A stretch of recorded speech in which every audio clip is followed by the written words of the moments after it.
تو یہ ربوہ سے ایک بچی نے سوال بھیجا ہے، کہتی ہیں کہ وطن کی محبت ایمان کا حصہ ہے۔ ٹھیک ہے۔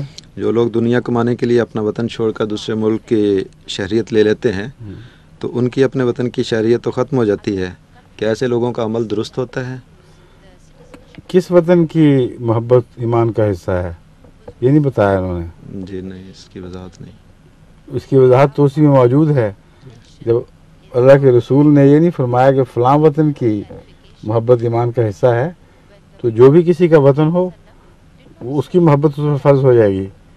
بس وہ لوگ جو کسی غرض سے کسی ضرورت سے باہر جاتے ہیں اور قرآن کریم اس کو ناپسند نہیں کرتا بلکہ اس بارے میں حوصلہ بڑھاتا ہے، سیرو فی الارض، اور پھر ہجرت کر کے خدا تعالیٰ تمہیں وسعت عطا فرمائے گا، یہ دونوں مضامین اپنے اپنے موقع پر بالکل درست ثابت ہوتے ہیں۔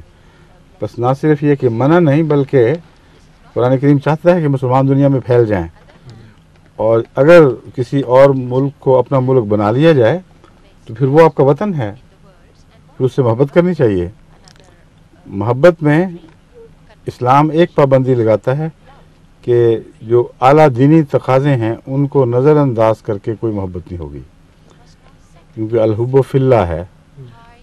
وہ محبت جو اللہ کی محبت سے ٹکراتی نہیں وہ جائز ہے، اور جس حد تک وہ نہیں ٹکراتی اس حد تک کوئی نقصان نہیں ہے، خواہ اس وطن کا کوئی نام بھی ہو۔